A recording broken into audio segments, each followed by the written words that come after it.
Hey friends, it's Friday. Happy Friday. We're live. It's Wild Birds Unlimited in Joliet. My name's Ellen. Every Friday we go live around 5:30 p.m. to tell you what's new at Wild Birds Unlimited. We have a lot going on today, and I know if you read the description, we're talking about public enemy number one, the squirrel.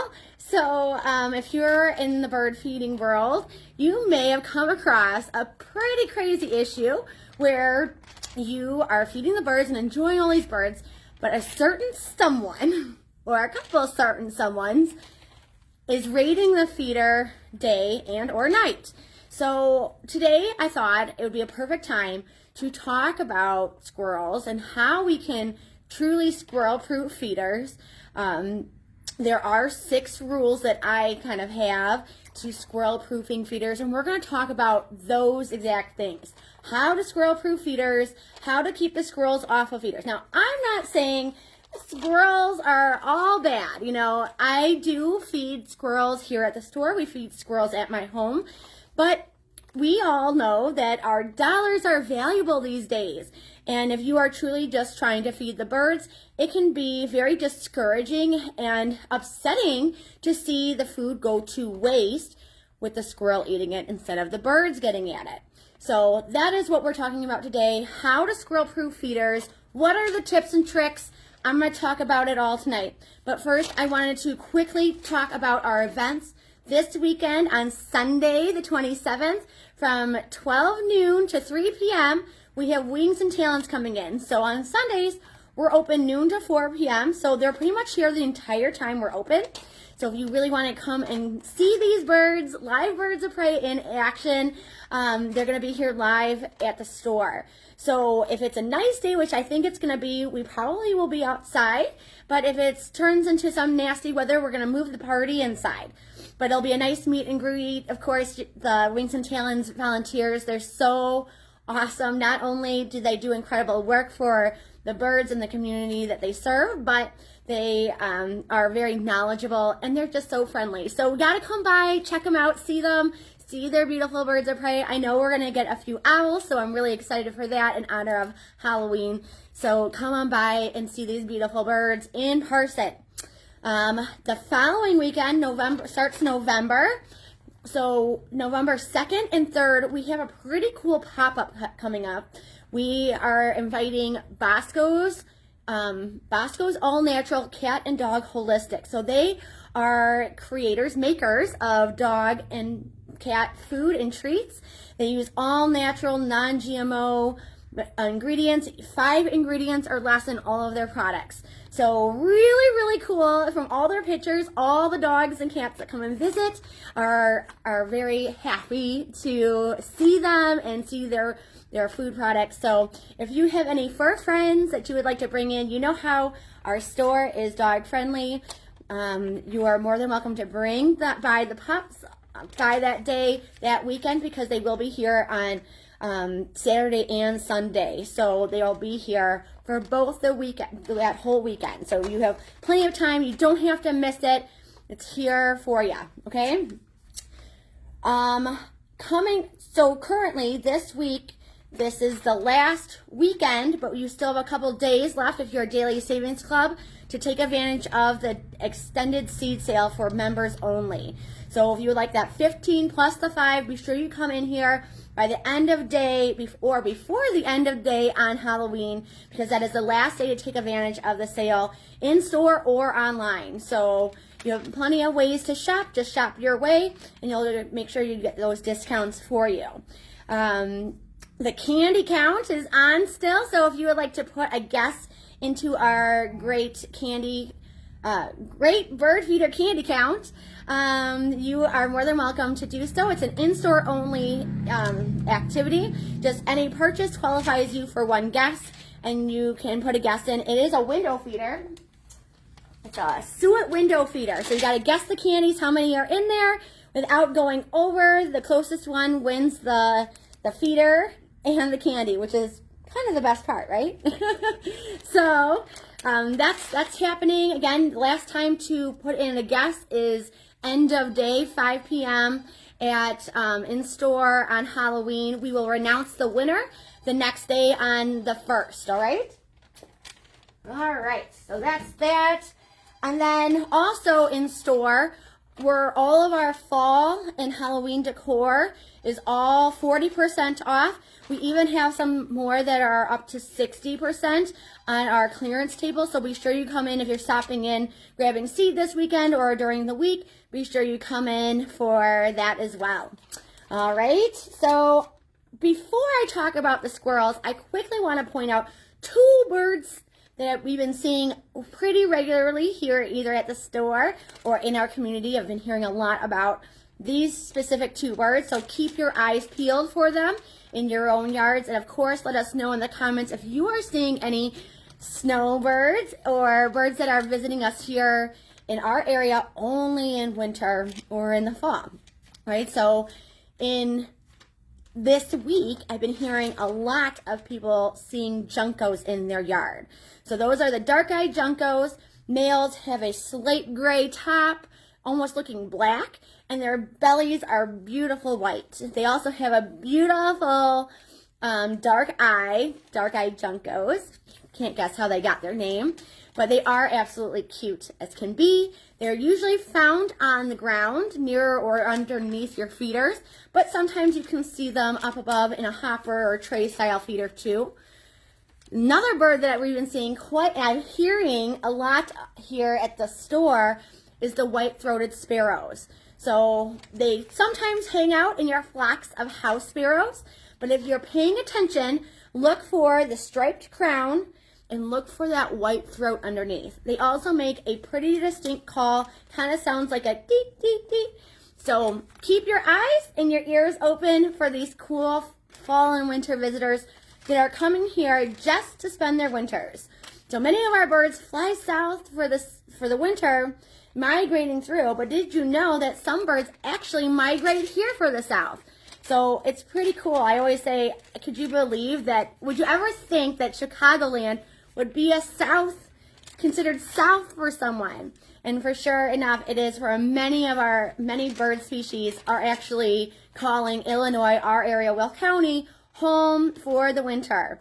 Really, really cool. So keep your eyes and ears open. Of course, let us know what you see, what you're seeing in your yard. We always love to hear from you guys. All right, let's get down to business. Public enemy number one is our topic tonight. We're going to talk how to, squirrel-proof feeders. What are my 6 rules for squirrel-proofing feeders? I do have 6 of them. So, and a point to make about these rules is that some of them are very specific and you have to hold true to them. Okay, we know squirrels can jump 5 feet high. We know squirrels can jump 10 feet across. So with that in mind, in these agile critters, we got to be a little bit mindful of those things and their abilities, their capabilities, and work around that. So that is why I have 6 rules for squirrel-proofing feeders. And you may need to use one or more of these tactics to really squirrel-proof your yard and your feeder system. So let's talk about baffles. First and foremost, my first 2 rules talk all about baffles, okay? So number 1, let's talk about properly placed baffles on the pole. So I know when I was setting this up this evening, everyone that was here was looking at me like I was a crazy because I was setting up a full-size pole system. Yes, this baffle is 5 feet high. The top of it is 5 feet high on this pole, meaning that if a squirrel was on the ground and jumping up to the feeders above it, it would not be able to make it because it can't go over this baffle, all right? It can't jump over the baffle because it's 5 feet high. Okay, something else to consider is that if we were placing this pole in a yard, we want to make sure that it is 10 feet away from any objects that could be considered a launching pad. Now, launching pads come in all shapes and sizes, right? From maybe a wheelbarrow hose or a bush, a shrub nearby, a tree, your house, okay? Deck railings can all be launching pads. So we have to be mindful that the pole itself needs to be 10 feet in any direction away from anything so that a squirrel couldn't jump from the object and defeat the baffle and go right across onto that pole. Okay, so that's really big important. Now this is one of our tried and true advanced pole system pole baffles, but I do have another one. So if you currently have a pole system in the ground, I might recommend a cone baffle because this is a little bit easier to install on poles that are already placed. So if you have an old pole that even some of the pieces won't even come apart anymore because they're rusted together, this is a great baffle for that because as you can see, you can open it right there, put it around your pole, and the baffle will still work. It hooks like this. All of the baffles come with a collar. So this is the collar for this guy. This collar is underneath here.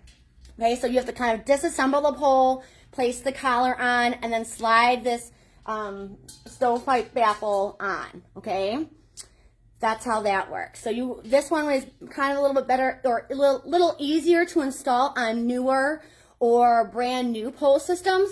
This one is a little bit easier if you have an existing or very old pole that you're not sure if you can take it apart. Okay, so just wrap it around and it's good to go. Same rules apply with this guy. It needs to be 5 feet high and 10 feet across from any object in the yard. Okay, another thing to consider with baffles is that you don't want your feeders hanging below your baffle. Okay, if these feeders are below the baffle, there's a chance that he could, like this guy, could, in theory, jump and reach this because he can't reach up here, and then he's already gotten access to your whole setup. So we want to make sure that all the feeders hanging are above this baffle. Okay? If you have any questions, please put them in the comments, and I'll answer them as I go, as I see them, okay? The second squirrel-proof rule has to do with feeders that are hung in trees. Okay? So, for example, take this guy off. So this guy, for example, okay? This guy is a hanging baffle, right? So the baffle itself is a dome, and it has a hook underneath here. So this is going to protect from above attacks, right? We just talked about baffles on poles that are protecting against ground attacks. Hanging baffles are going to protect against above attacks, right? So a squirrel coming down from the tree finds your feeder, but it comes across this. So you hang it in here. The key with hanging baffles is that no part of the feeder it all has to be able to tuck underneath it. And what I mean by that is, so if I was a squirrel and on top of this feeder and I pushed it down, all the edges of this feeder are being protected by the baffle. You can see that. I know it's kind of hard, it's clear, but that's how that's working. Now if I put my cylinder feeder in here, it might not do the job because, as you can see, it's hanging below. So if I was a squirrel and I climbed down here, oh my goodness, I just have to go to the edge and hop right on this platform right here. So it does matter what type of feeder you are placing in a above baffled baffle, okay? Does matter, it plays a difference. I really recommend if you are trying to baffle a feeder and use it and put it in a tree, I really highly recommend that you bring your feeder, whatever feeder you're trying to baffle, into the store so we can place it and properly fit it with a baffle. Okay, that's my recommendation. Hey, Susan back. Oh, I'm coming by tonight with the kids. I'm going to come by your house. See all your decorations. So this tray feeder works really well in it. We do have a couple others that work well with the above baffle. Now we do have feeders like this one where a weather guard can also act as a baffle. Okay, and the reason being this weather guard fits perfectly on our Wild Birds Unlimited seed tube feeders. All of our tube feeders it fits on. We even have large ones that fit the extra large seed tubes too, okay? So this sometimes works. It kind of depends on its placement, but this also works as a baffle because if I was a squirrel and I came and pushed it, no matter how I push this feeder, it's not going to gain access. Now, can it maybe push it until some falls out of it? Absolutely. That's sometimes why we need more than one tactic or apply more than one rule to your yard and your specific case to defeat those squirrels, all right? They are tricky. Like Kathleen says, they are super acrobats. They are better than Cirque du Soleil. So it's absolutely true. They are very incredible, agile. They can really do amazing things. If you've never watched it, I encourage you to go on YouTube and find the guy that makes the obstacle courses for squirrels. It's absolutely hilarious, and it is truly impressive what squirrels are capable of. This month is Squirrel Appreciation Month, and although we're talking about squirrel proofing, I do have some tips on feeding your beloved furry friends too, so stay tuned for those, all right? So another rule to squirrel proofing, another way you can squirrel proof is by using on-guard cages. So up here I have a cylinder feeder in a cage, okay? We do have others, but essentially these work because it's creating a barrier from the feeder and the squirrel. It's a physical barrier. The barrier is that the cage itself won't allow squirrels to fit in here. This is a 1.5 inch square, and only certain birds can go in. Majority of your small songbirds, feeder birds that are coming, are going to be able to get in here. Now, your gray squirrels and your fox squirrels, absolutely not. But we have a variety of style of cages. They can fit tube feeders. We can fit suet feeders. There's a variety of feeders that we can do cage, and we do cage them depending on the circumstance. Okay, this is a great option if you don't want to change the feeder, you don't want to change the food, you just want to keep offering what you're offering and just create the barrier. Sometimes your yard is designed, or you have plants that, so for example, like my yard. My yard is a very narrow yard, and I have a lot of trees, which I do love. I love my trees. But it makes squirrel proofing with baffles very, very hard. So I have to use other rules to apply my squirrel proofing tactics to make that effective in my yard. I don't want to feed certain squirrels on certain feeders.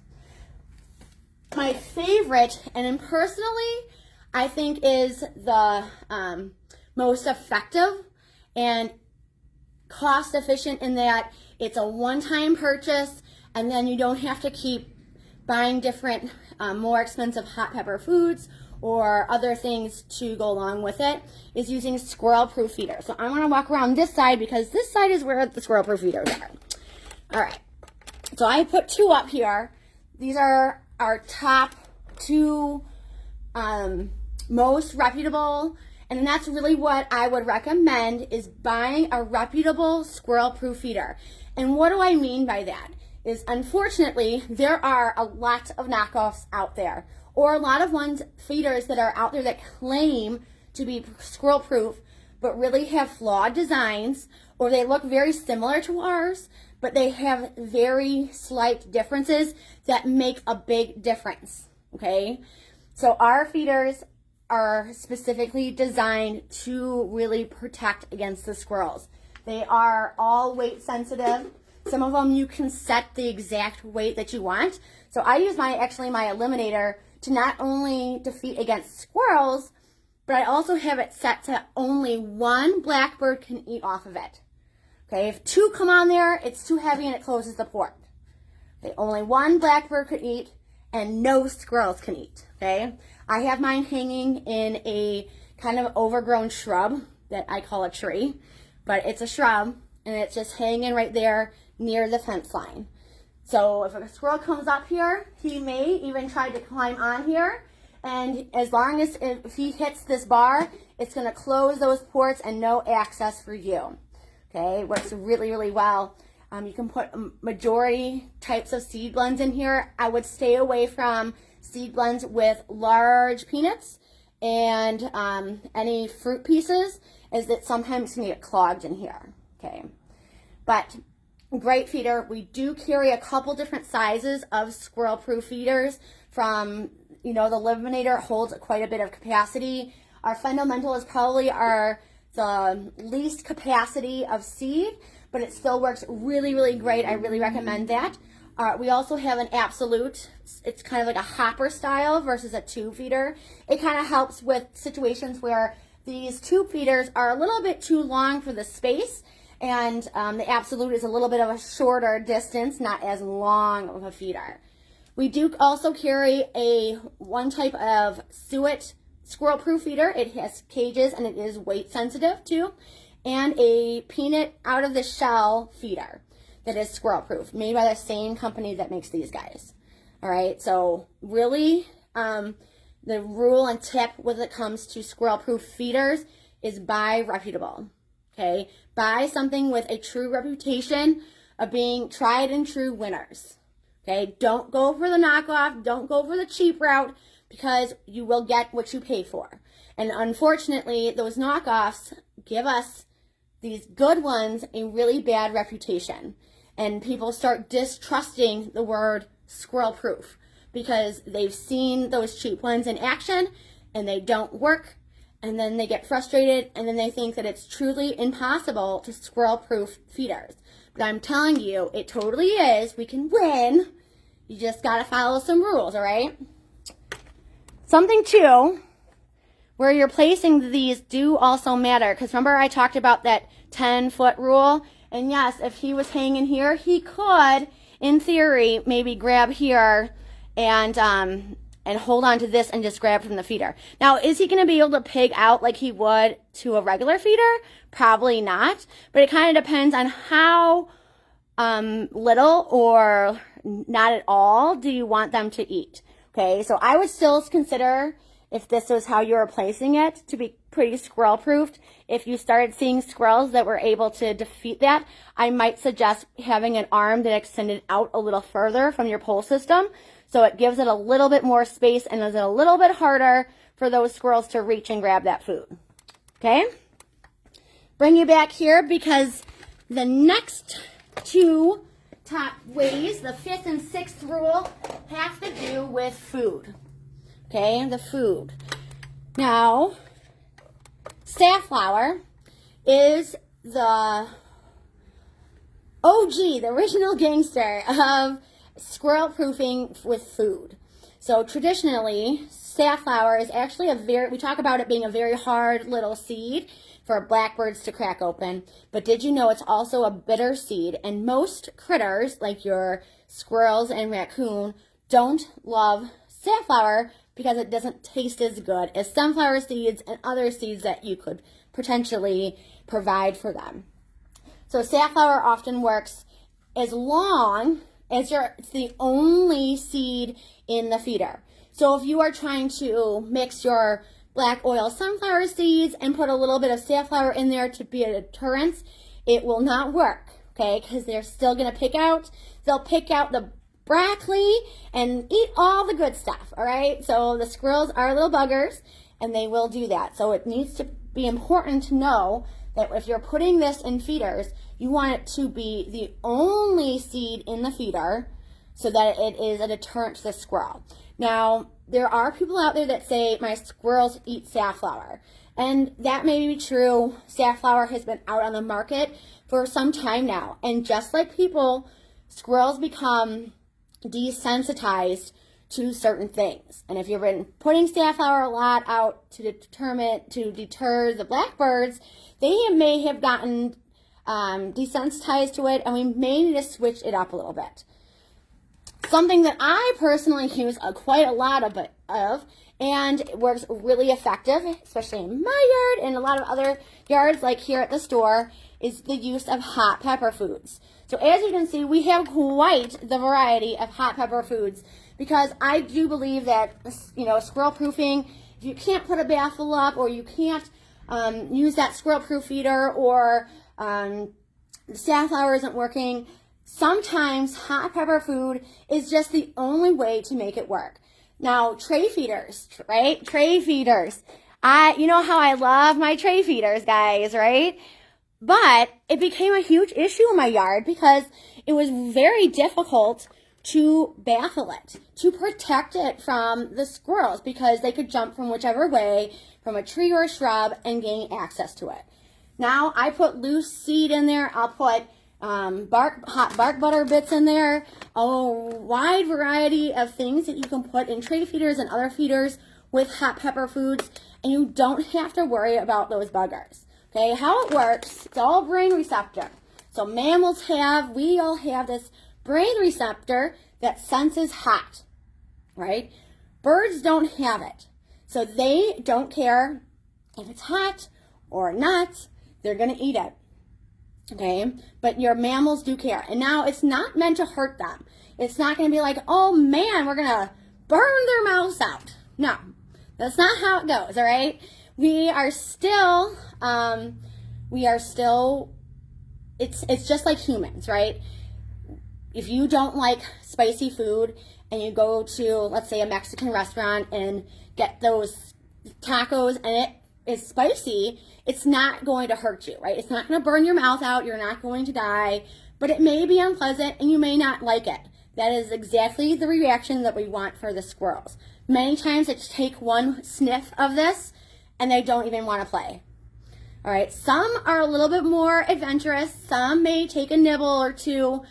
I have heard of cases of squirrels eating hot pepper foods, but likely and usually the timing of this occurs when squirrel mamas have young and they need to feed their young. So as a last dish resort to gain nutrition to produce milk for their young, they're going to eat spicy. Again, it's not meant to hurt mama. It's not meant to hurt babies. It's just meant to be a deterrence, okay? Let them forage naturally. Oh, Chris, I'm so glad that your hot pepper suet cylinder is working great. I know, I love this hot pepper suet cylinder too. So, a lot of hot pepper foods, they work really, really well.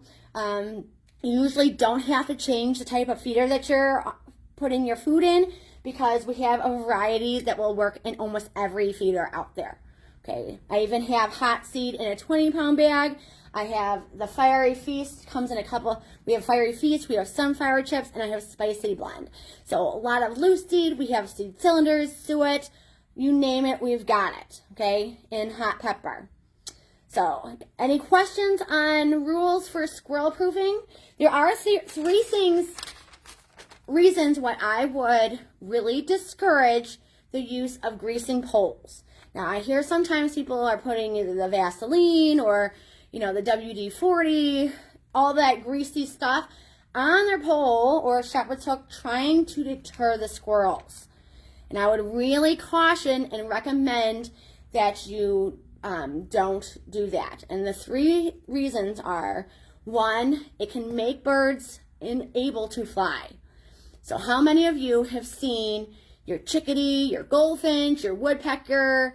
I mean, there are countless, like hundreds of birds that will literally grab the pole before going up to the feeder.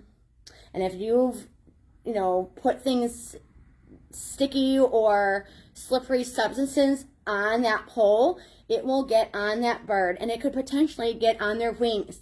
And since they don't have hands to wash it off and they don't have access to soap, they cannot get rid of that, meaning that they will lose their ability to fly, thus probably making it fatal.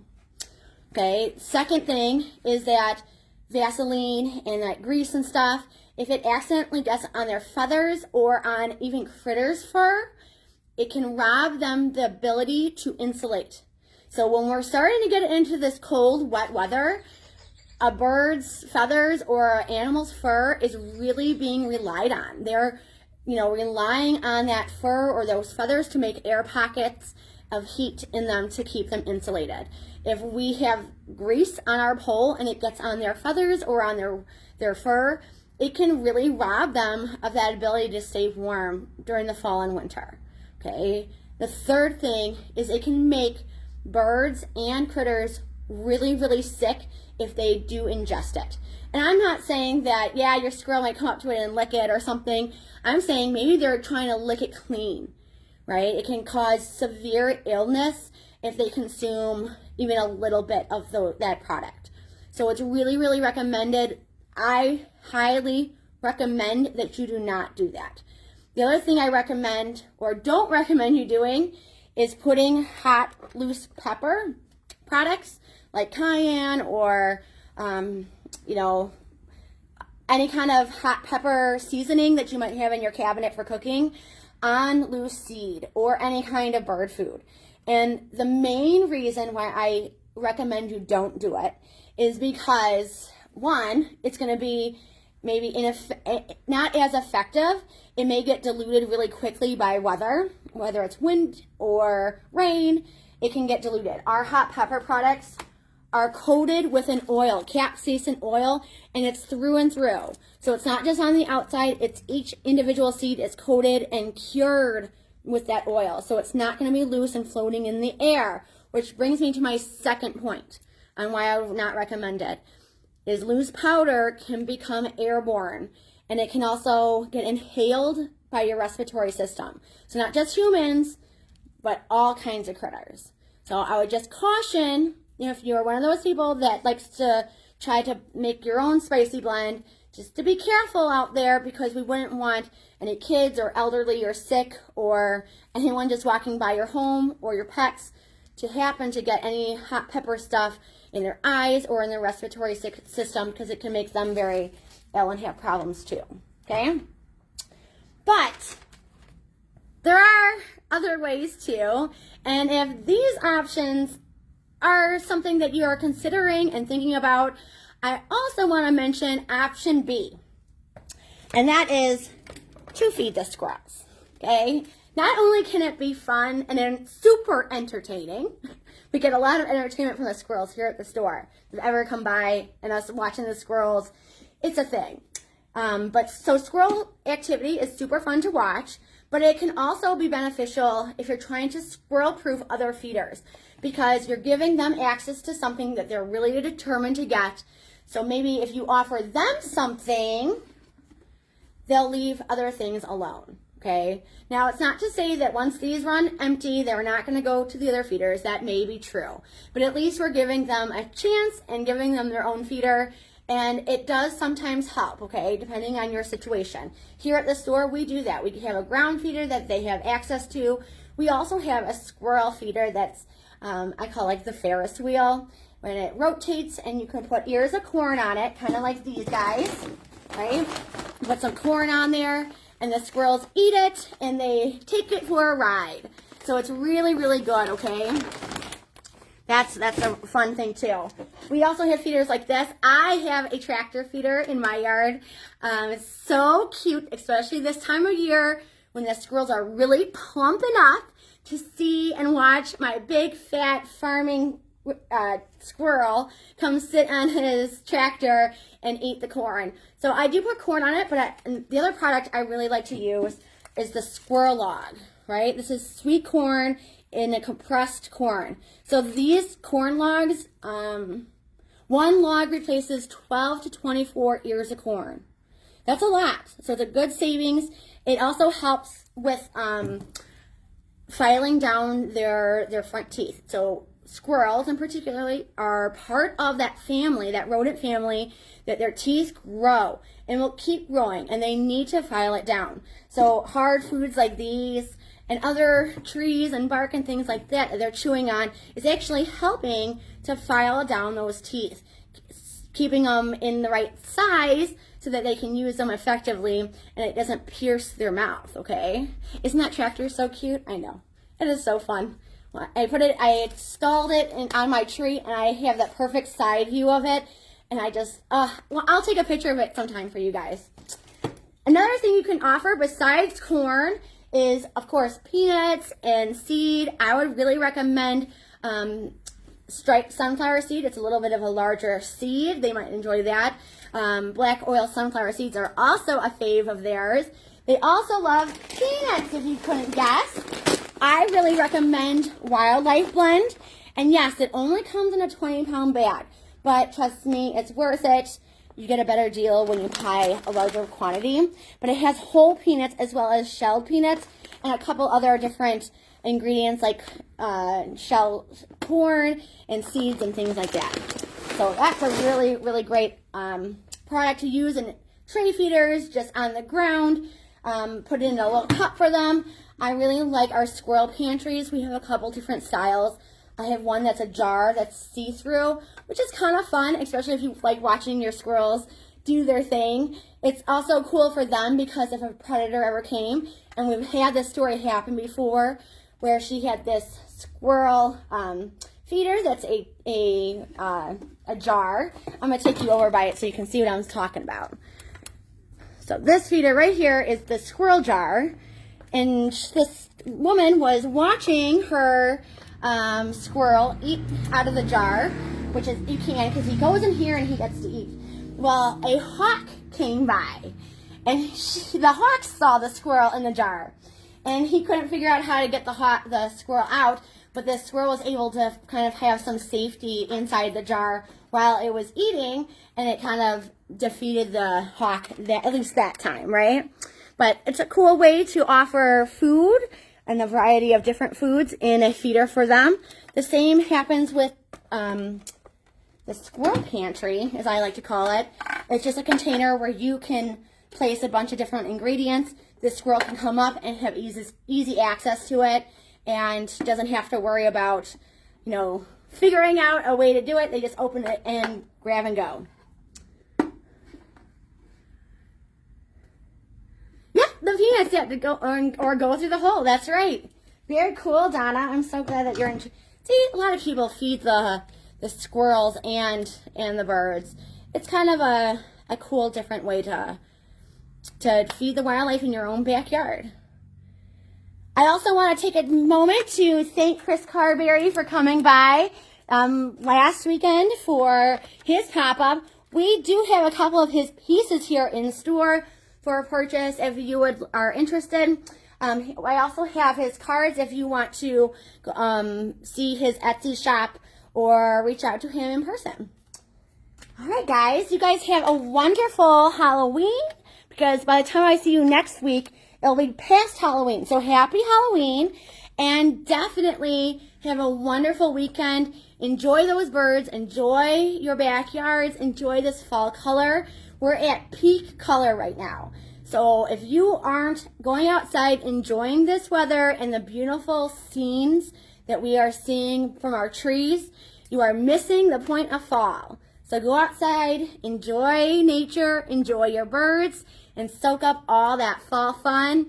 Thank you guys for watching. And if you have any questions on squirrels, on birds, all of it, drop it in the comments or message me separately, and we'd be happy, so excited to talk and answer any of those questions for you guys.